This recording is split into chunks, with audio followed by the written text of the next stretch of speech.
Hello and welcome to the second episode of Season 2 of God in Film, the podcast where a Christian and an atheist dive into the best that cinema has to offer and see if we can find any elements that have parallels with the gospel or any other Bible stories. I'm performance poet and Byronic hero Giles Goff. And I'm photographer and plucky stable boy with ideas above his station, Phil Coleman. And during this time of economic uncertainty, we'll be trying to stave off the desire to host an illegal rave by sticking on our film geek cravats to analyse Charlotte Bronte's Jane Eyre, specifically the 2011 version as directed by Cary Fukunaga. We'll be looking at the issues of integrity, different models of Christianity, and sex and celibacy for Christians. Phil, what do you think of the film? I was just surprised by how gripping it is. Like I had this image of it being like a bit more of a Pride and Prejudice style thing where everyone's like, oh, look at me, you know, that kind of like very taut kind of way of being, as it were. I found it really engaging. Like the character, Michael Fassbender's character, encapsulates everything there is to be like, you know, quite broken and a little bit weird. I guess for me, I think I could sum up my entire feelings on this film with two words: Michael Fassbender. Yes. Like, I'm not wishing to detract from the other members of the cast. Mia Wasikowska does a brilliant job as Jane. You've got Jamie Bell there as St. John in there, and obviously you've got like Judi Dench just chilling out as Mrs. Fairfax, sort of in there as well. But when he's on screen, he just smoulders. I think he's the perfect Mr. Rochester. Well, I was watching it with Elise, and she was just saying like, wow, Judi Dench has just got the most soothing voice, hasn't she? You know, you could just listen to her speak all day. I couldn't help but agree. I mean, her coming from Yorkshire, I don't know. It's the same with Patrick Stewart. I could just listen to him talk all day as well, and I think it's just that Yorkshire charm. Awesome. So, without further ado, let's get on to Phil's Facts. So, we'll get the obvious out of the way. Jane Eyre is a 2011 romantic drama film directed by Cary Fukunaga and starring Mia Wasikowska and Michael Fassbender. The screenplay is written by Moira Buffini, based on Charlotte Bronte's 1847 novel of the same name, a classic of the Gothic, Bildungsroman, and romance genres. Bildungsroman. Do you know what a Bildung? Yeah, sorry, my English teacher part of my brain was literally about to jump in and tell you what a Bildungsroman was. I was just about to tell you. But go for it. Bildungsroman is the moral and psychological growth of the main character, and it's from the German, which literally means novel of education. So it sort of follows like somebody's moral growth. In modern terms, we would call it a coming of age story. Okay, yeah, you know what, that feels much more succinct. Bildungsroman is just his coming-of-age story with some fancy A-levels to show around. You know, that's all that is. I wish I had more fancy A-levels to shove around. The location of Jane Eyre's cottage was so isolated that there was no mobile phone reception. A member of the crew had to be stationed in a nearby phone booth with a walkie-talkie in case the crew needed anything. He didn't complain, however, as the local residents brought him tea and biscuits all day. Can you think of a more British thing to do for somebody? That sounds wonderful. To help create the gothic atmosphere present in this movie, many shots were lit exclusively by firelight or candlelight. That just sounds like a nightmare to film, though, doesn't it? The way I thought about it, like coming from a cameraman perspective, I was thinking, you're going to have a camera that's very sensitive to light, or you're going to have literally a roaring fire next to like Michael Fassbender, who's just there like, bloody hell, it's hot. You know, you'd have to have like a super low f-stop on your camera for that. Super low f-stop. You're gonna have your sensor's gonna have to be completely wide open. It's gonna be like ISO 6400 at least. Although to be fair, a lot of modern cameras nowadays can just smash it. Yeah, I was gonna say, like, you and I we're thinking in terms of like commercially available DSLRs. You would hope that Cary Fukunaga has better toys to play with than we do. I'd hope so. Coming from the guy who directed It, I'd really hope he had better toys than us. It's funny, like, looking at his filmography, it's really difficult to find, like, a recurring theme, isn't it? We go from sort of period dramas to popular literary adaptations. He seems to be... and then James He seems Bond. to be following, like, the Robert Zemeckis school of being eclectic when it comes to choosing films to direct. You know, he seems to have a good range in terms of directing stuff. Anyway, sorry, Karen. While shooting the climactic post-wedding scene between Jane Eyre and Mr. Edward Rochester, filming had to be stopped repeatedly because Fassbender's suspenders kept breaking and had to be resewn. which I can only imagine is the most frustrating thing for the art department, or the costume department. Rather. Yeah, that is brilliant. Awesome. While the majority of the book takes place in the 1830s, director Kari Fukunaga changed the timeline so that most of the movie took place about a decade later, because he felt that the mid-1830s fashion was very over the top and unflattering, and he wanted to dress Mrs. Reed in those styles rather than Jane Eyre, which I think makes sense considering, like, I think it reflects her character and how she feels about herself, sort of dressing less sort of like flamboyantly.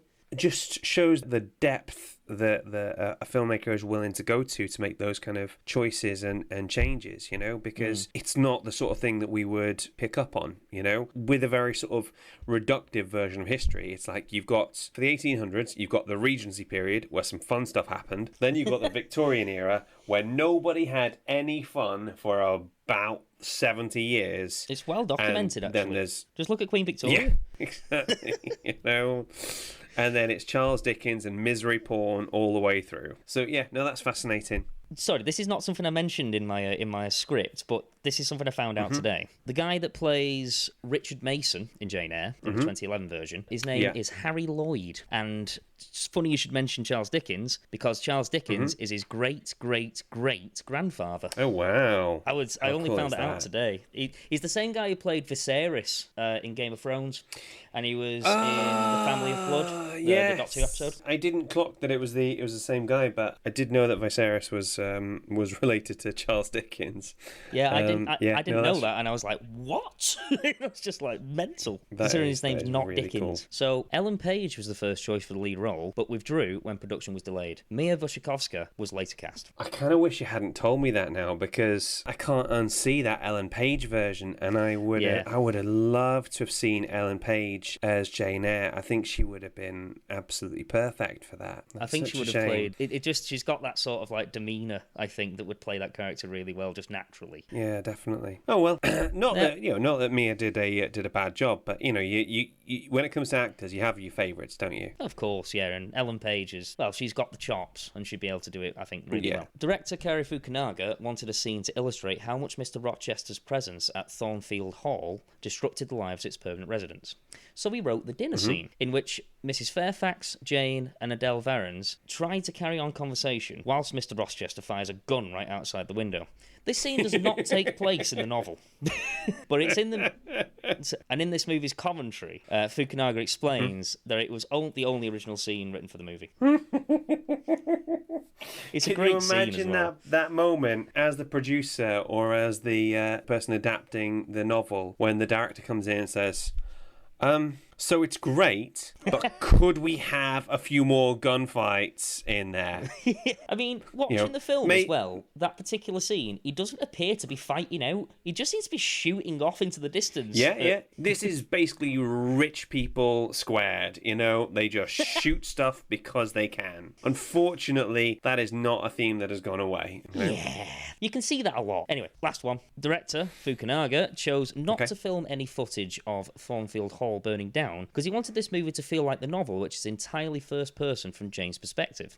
In the book, Jane is not present for the fire, and Fukunaga didn't feel that there was a way to include it organically in the movie. And I completely agree with that. Yeah, no, that sounds right. And also it enhances that sense of shock when you get there and you do just see the ruins. It's the idea that things are done and dusted, and there is nothing you can do to change them, whatever the outcome was. Yeah, you can't save it. Unfortunately, that event has passed. And plus, we've got Ben Wheatley's version of Rebecca coming up, hopefully sometime soon. So if you want to see manor houses burning down, then you will not have to wait too long for that stuff. I'll go watch that then. Anyway, that's me. Thanks for those, Phil. They were really illuminating. Now for our special guest, who I'm super excited for. This person is featured on our most popular episode of the podcast, was absolutely key to getting the God in Film podcast up and running, and is by far the most attractive returning guest we've had. I'll let her introduce herself. Hello, I am Claire Goff, as has appeared previously on this podcast. Ooh. Hello, Claire. I am Charles's wife and Riley's mum. Oh dear. Welcome to the podcast, Riley. Introducing himself also. So. Riley is making his debut on the episode. Yeah, his first time featuring. Yeah. Okay.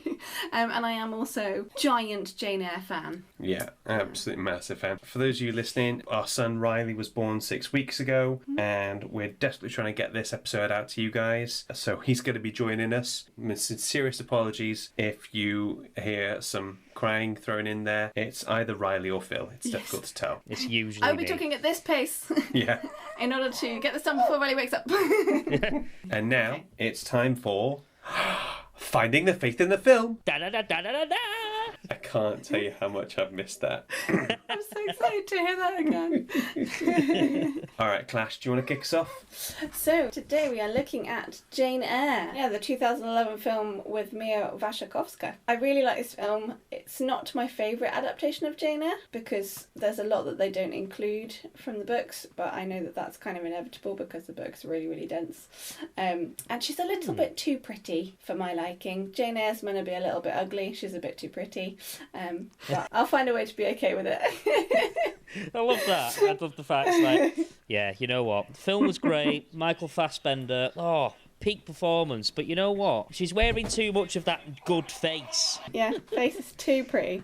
The film opens with the moment where she leaves Thornfield, interestingly. So the first shot of the film is her opening the door from Thornfield into the outside. So you're kind of going into the light from the dark interior. And it's kind of very reflective of her kind of running from immorality within into purity, hopefully. Jane Eyre is such a rich story, and the book's got a lot of Christian content and detail about Jane's spiritual life, which is actually a huge part of her, and this is often left out of film and TV adaptations. Understandably in some ways, because it is a very dense book and a lot of it is about her internal life, which is quite difficult to sort of get onto screen, really. And Jane is one of my absolute heroes, and that is one of the reasons, really, is her faith, which I really admire. So when Jane's a child, God is used as a threat to discipline her, really, in classic Victorian fashion. You know, if you're bad... Yeah. Thanks, Riley. If you're bad, you'll go to hell. God's going to look at you and just go, Yeah, so you're very naughty, you shall go into a pit full of fire when you die. That's nice. But that does lead to the classic line when she replies to Mr. Brocklehurst and how she can avoid going to hell. She says she must keep in good health and not die, which I kind of love as a response from her.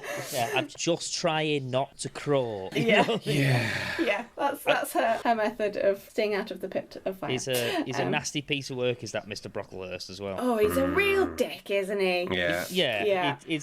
His revelry in exacting power over people is really hard to watch. I feel we're still suffering the consequences of Christianity being used as a form of social control. Really horrendous system where people are sort of put down, minorities are oppressed, and I feel like we're still having to deal with the reputation of that now. Yeah, definitely. I mean, I'm not, obviously, I am the resident atheist here, but from what I understand of Christianity, Catholicism, just believing in God in general, kind of not the point, is it? To oppress anybody or feel as though you have power over someone else. It's about togetherness and about community.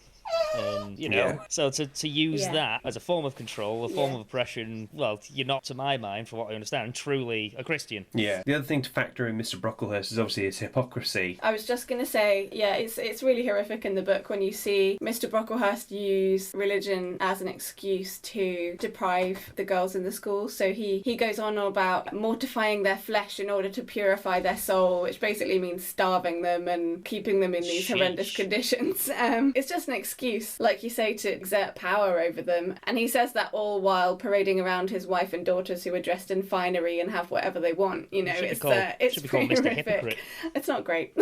I'll be honest, I don't think Jane really buys into the Christianity that she sees around her. She tells Aunt Reed that God sees the injustice of how her aunt treats her, and that her parents in heaven see how Aunt Reed treats her, and that she'll be punished for it. She has this innate sense of justice that I think is sort of God-given, really, and continues with her all her life. Yeah.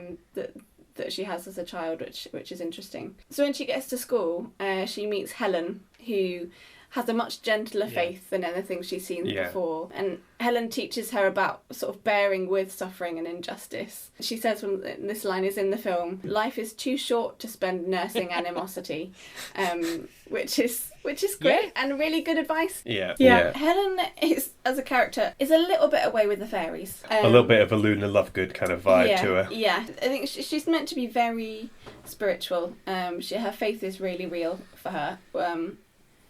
So she's very kind of conscious of the spiritual world around her. Isn't Helen Burns loosely based on one of the Brontë sisters that passed away? Yes, I think you're right. How loosely, I don't know. Right, okay, sure. Because I know that they were all sent off to a school for like the daughters of clergymen, and they had like an outbreak of typhoid, and they lost... Lots of girls there, similar to... That's a thing. It's a school for the daughters of clergymen. So clergymen would be the kind of the second sons of sort of noble families or anything like that. Right. So you'd end up with people with upper class educations and sort of culture, but with like lower middle class money. So they're always left in that kind of awkward situation. It's the kind of things that Lizzie Bennet has, the kind of problem she has in Pride and Prejudice. Okay. Being that kind of cultured, but not the money that goes with it, you know? I see what you mean. Kind of like lower middle class. Yeah, right. Yeah, very much so. One of the good things about Helen being of that nature is that she teaches Jane not to put too much stock in what people think and to kind of put more emphasis on what God thinks of her, and to look forward to heaven and just to kind of get a bit of perspective, basically. Yeah. Helen is that sort of model of Christianity where it's just focus on the spiritual side of things. Don't worry about the persecution you're going through at the moment. And I'm not saying there isn't a place for that, but it's also becomes quite passive in its own way of just sort of sit there and accept what's being doled out to you. And one of the things I like so much about Jane Eyre is she just doesn't take any crap from anybody, you know? So. There's a specific part in the film actually when just near the end when she's found out that Rochester's got a wife, albeit a fairly insane wife, but, you know, a wife all the same, still legal. And he's saying, like, well, why don't you want to be with me? Why is this mere human law keeping us apart? And she's just like, because I have respect for myself. You know what I mean? Like, and I was just like, I completely believe in that. Like, and that's how it should be. You know, it's not to do with law, it's to do with integrity. Yeah, integrity is one of the key things I think you notice with Jane.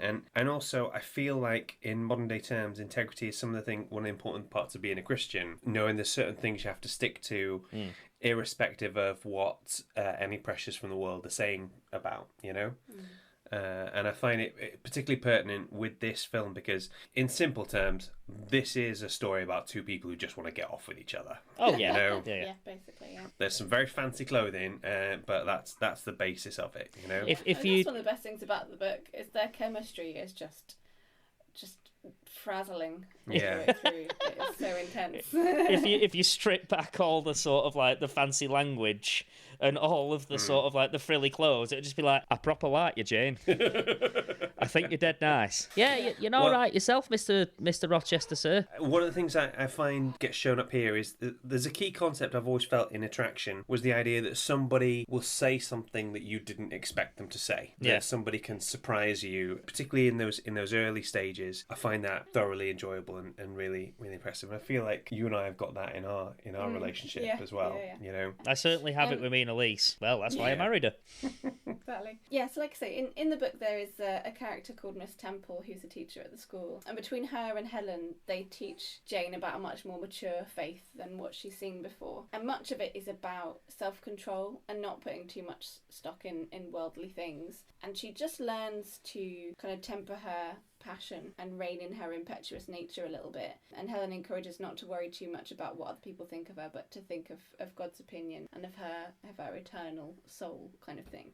And she does need that because she's very fiery, she's very passionate, and she does care a huge amount about what people think of her. And it's important that is kind of tempered a little bit by having a bit more respect for herself and value in herself rather than what other people think of her so much. I think that's a lesson that a lot of people can learn as well. well. Like, just don't allow outside pressure to shape who you are. Allow what you naturally believe to be correct to sort of shape yourself, obviously within certain parameters. Within reason, yeah. It's something I've been learning recently about value and validation, that, it's really nice to get some kind of validation, particularly as an artist. You want people to respond to your work in some way, shape, or form. Absolutely. But even if they don't, that doesn't necessarily detract from the value of the work that you're putting out there. And similarly, with as a human being, that it's really nice and really edifying to feel validated by people, but it doesn't change your value to God, for example. And I think as well, your value to yourself. Yeah. Coming from a non-religious standpoint, like, if you don't have God, then really all you have is yourself as your sort of like, your anchoring point, your center point. So you've got to stay true to that. And I think Jane does that. Yeah, definitely. Yeah. So celibacy and the control of sexual feelings and sexuality is a big theme in Jane Eyre. It's basically, the whole book is people just desperately trying to keep their pants on. It's coming off by itself. I can't help myself.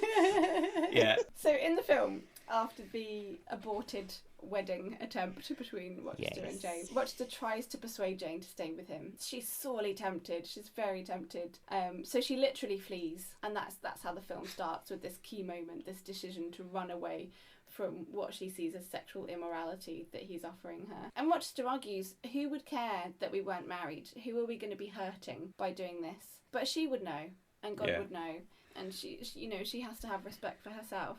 And in the film, there's just this short line that kind of sums up everything that goes through her head in the book, which is just, God help me, God help me. Yeah. And she really calls out to God in that moment to say, like, I love this man and I desperately want to stay with him, and I know that it's wrong, so help me to do the right thing. Which is why it's just kind of just such a desperate running away, physically running away. Yeah. Because she knows that she is so tempted to stay, and she has to literally run from it.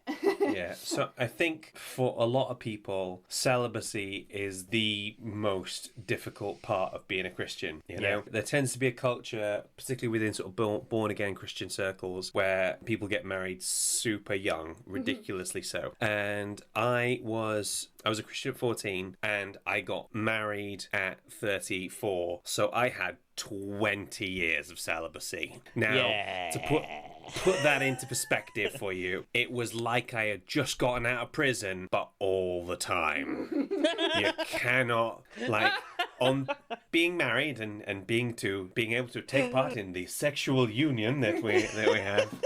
It's, well, first of all, it's awesome. 5 stars, would recommend.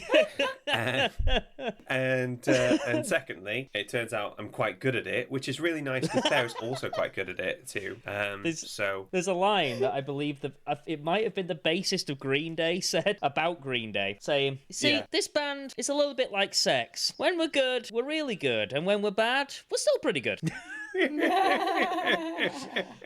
It's just one of them things. This is one of those times I'm really happy that my mum doesn't listen to this podcast, So, I don't know if my mum does, so I'm not going to mention anything about my sex life.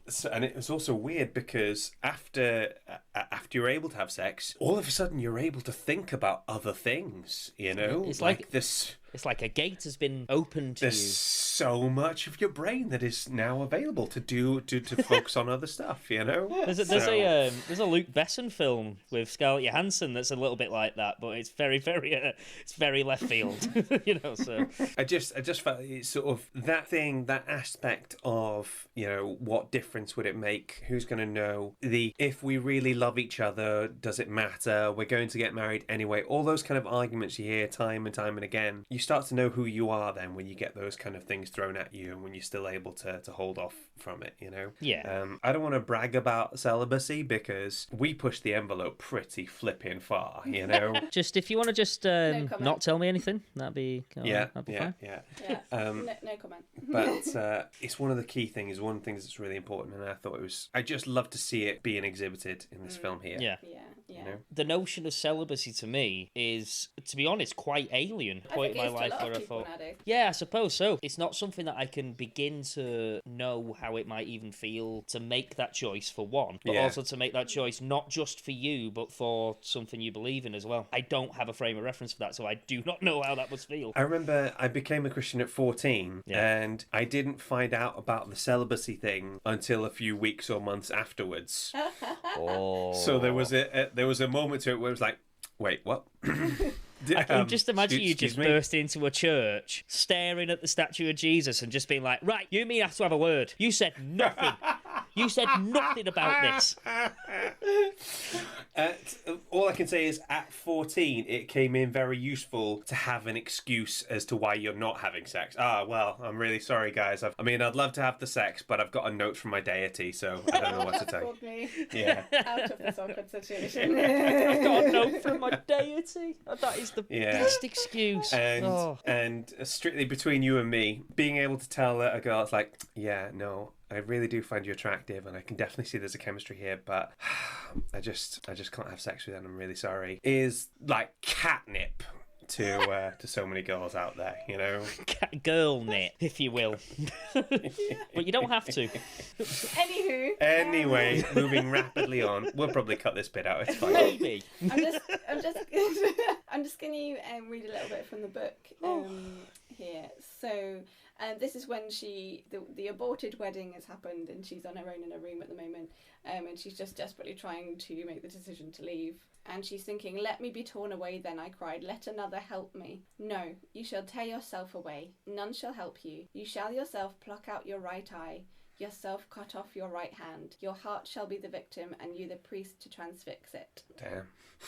Which is hardcore. Yeah. So that's her kind of, you know, whatever you want to say. That's God, her inner conscience, saying, you need to make this decision to leave. It's down to you. And that is referencing a passage in, I think, Matthew, where Jesus says, if your right eye causes you to sin, pluck it out. If your right hand causes you to sin, cut it off. Which is, you know, metaphorically, we hope. We hope that Jesus was speaking in metaphorical terms there, but I did see a brilliant meme that suggested that rather than telling women and girls to cover up or to dress more modestly, Jesus is like, well, do you know what? If you're having those lustful thoughts, I think maybe you should just pluck your own eyes out. Everyone's just like, dude, that's a bit much. Like Jesus is saying in no uncertain terms, this is your problem, not the girl's problem, you know? Yep, that's completely true. Son of God was totally a feminist. Down for it. Yeah, Down boy. for it, man.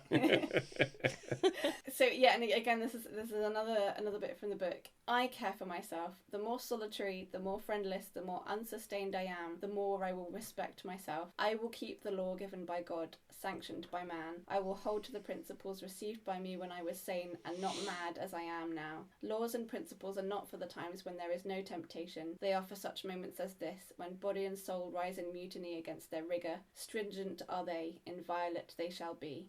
If at my individual convenience I might break them, what would be their worth?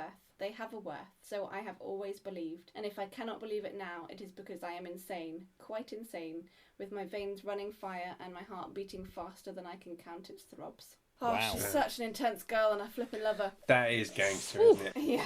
Like, I'm right in thinking that Charlotte Brontë wasn't she like in love with a man that she was working for at some point? I think it was a teacher. Yeah. I'm not very good on my autobiographical details. We might have to look this up afterwards. Yeah. But yeah, she was in love with someone that she couldn't have. Basically, I think he was married potentially. That sounds like something that's come from the heart. Yeah. You know? Yeah, that sounds like experience, like rather than you know. Yeah. Spot on. Yeah, definitely. Yeah, so she's pretty determined not to fall into sin, as she would call it. Yeah. Also in the book, sorry, I'm referencing the book a lot because there's much more in there.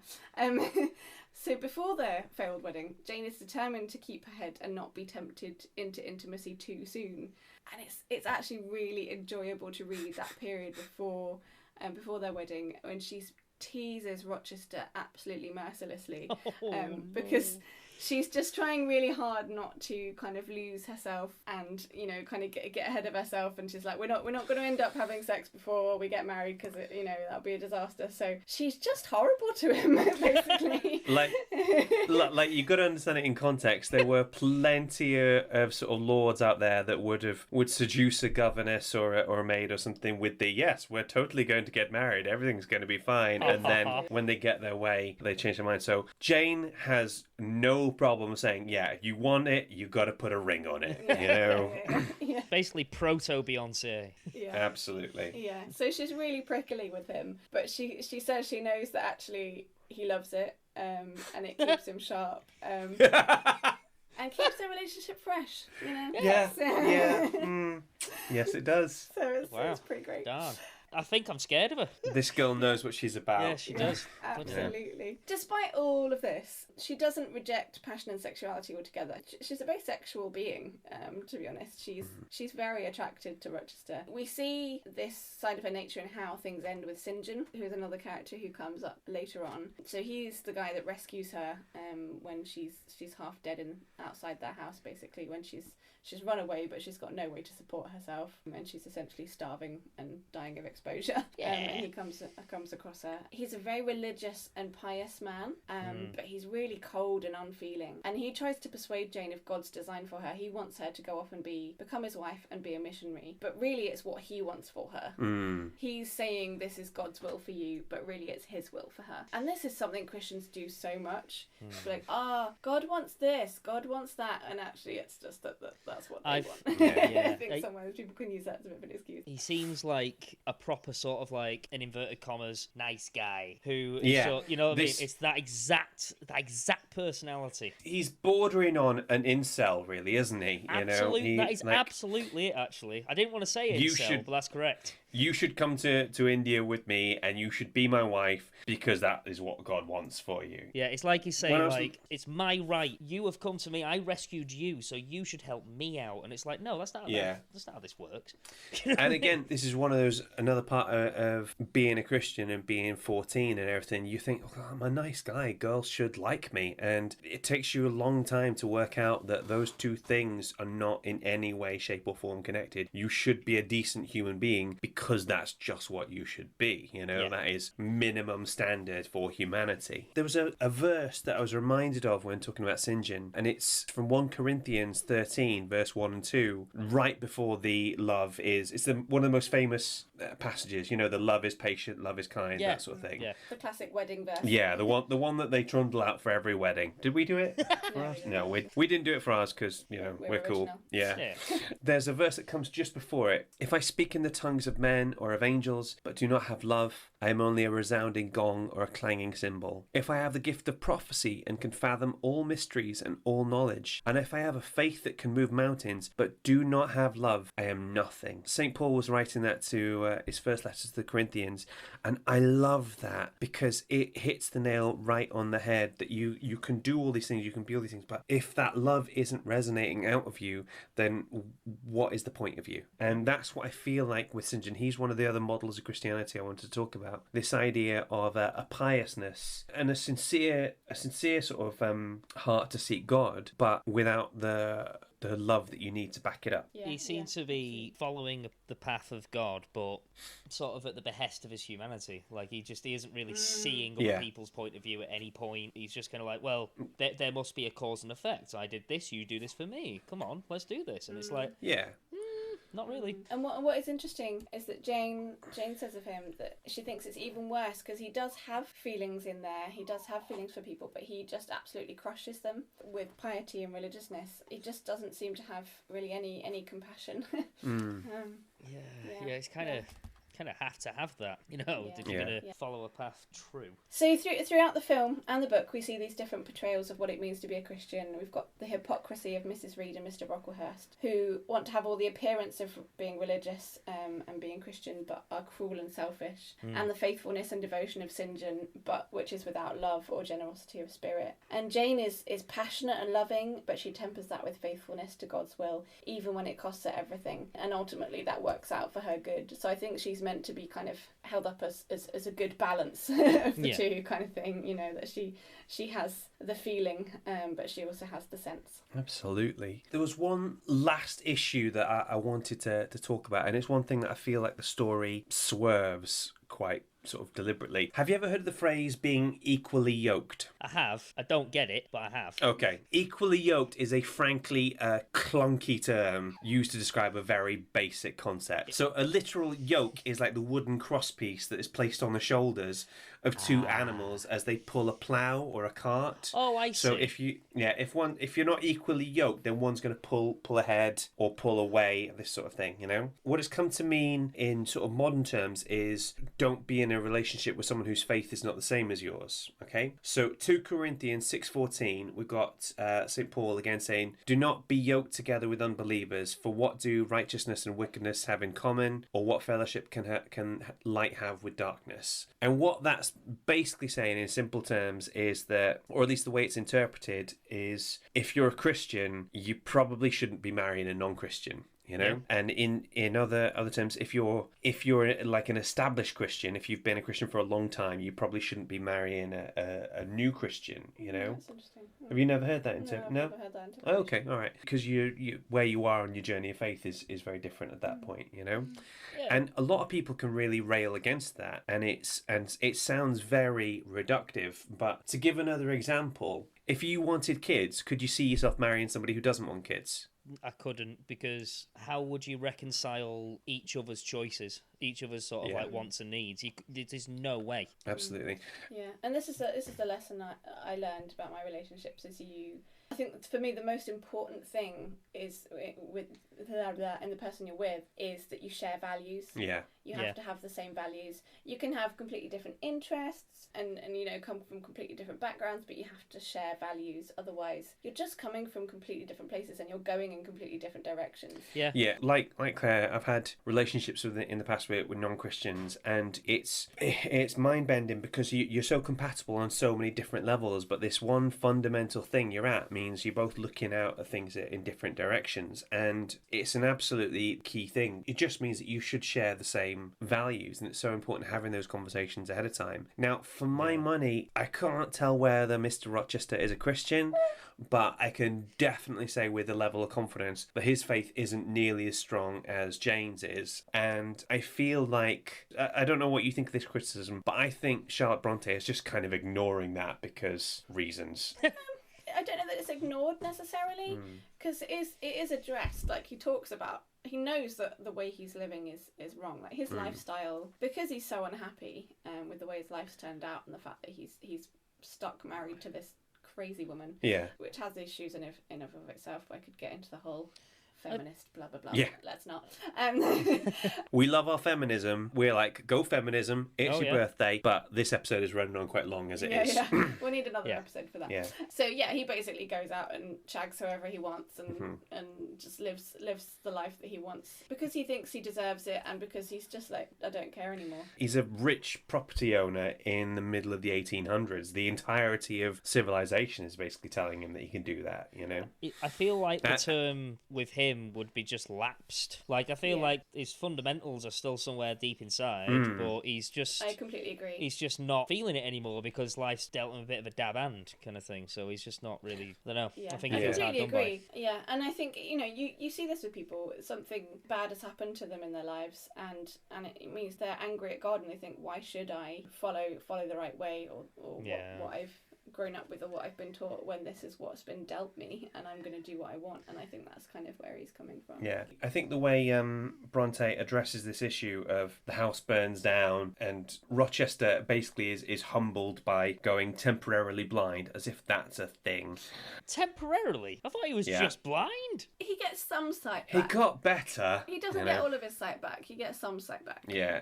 So it's a little bit creepy at that point where it's like the author just sort of takes him down a peg or 2 or 3 or 10. So he's definitely a lot more humble by the time they actually get around to the marrying and having kids, you know. Yeah, you'd hope so, wouldn't you? It's basically like he has to be punished enough in order to deserve Jane. Yeah, and I mean this is the Victorian era effectively, isn't it? So we can understand if you need to spank your protagonist a little bit to get him on side. But I think what's really key, actually, much more important than what happens to Rochester, is that in the meantime, Jane becomes much more independent and her own woman. Yeah. She gets her own independent fortune, she lives on her own, has her own job, and I think that's what's really key, so that by the time she comes back to Rochester, well, they're on a much more equal footing, and the power balance is a bit better. Definitely. Listen, Clash, considering that you only had a few hours prep time to come up with your notes for this episode, that is absolutely amazing. I am so impressed with you. Thank you so much. You're very welcome. Whenever you want to come back on the show, you come back, sweetheart. Oh, okay? Just burst in mid-recording. You know what I mean? Just like, hi, yeah, I have a point to make. So in terms of reviews, we got a fantastic review from Aidan Jenkins, who said on our Facebook page that we are an excellent, often hilarious, but always engaging look at some of the most iconic films and how God, faith, and the message of the gospel are evident in these. Excellent podcast to engage the atheist and the person of faith alike. Highly recommend. Thank you so much, Aidan. I cannot tell you how much we really enjoy people listening to our stuff and letting us know about it. It really makes our day. Honestly, thank you so much. It makes my day as well. Thank you so much for listening, guys. If you're a returning listener, we're really glad to have you back. And if you're new to the podcast, I'm actually kind of jealous of you because you have this whole backlog of episodes to listen to. Phil, have you had a good time? Every single time. Every time we do an episode, I have fun. Claire, have you had a good time? I have had such a good time. I always like talking about Jane Eyre. Riley, have you had a good time? Ryan thinks it's fine. He just thinks that some of our reviews and analysis of Jane Eyre was a little bit superficial. But that's okay. You know what? Son, when you've got your own podcast, you can go into it in as much depth as you like. I appreciate the feedback, Riley. Thank you. It's very... Yeah, appreciate it. Really touched the heart. See you soon, guys. Bye. Bye. Good in Film is hosted and created by Giles Goff and Phil Coleman. Mixing by Phil, editing by Giles. Our logo was designed by Julie Walsh and our theme tune was composed by Rick Lee. Waffle editing by Natalie Austin. God in Film is a Dask production. Please rate and review, unless it's a 1-star, in which case write your criticisms down in iambic tetrameter in an AB-AB rhyme scheme, 4 lines per stanza in 6 uniform stanzas. Keep constantly refining your review, over and over, until you've amassed an impressive body of work, but your crushing shyness means your reviews will only be published posthumously, at which point you will be hailed as a bold, underappreciated voice of your time.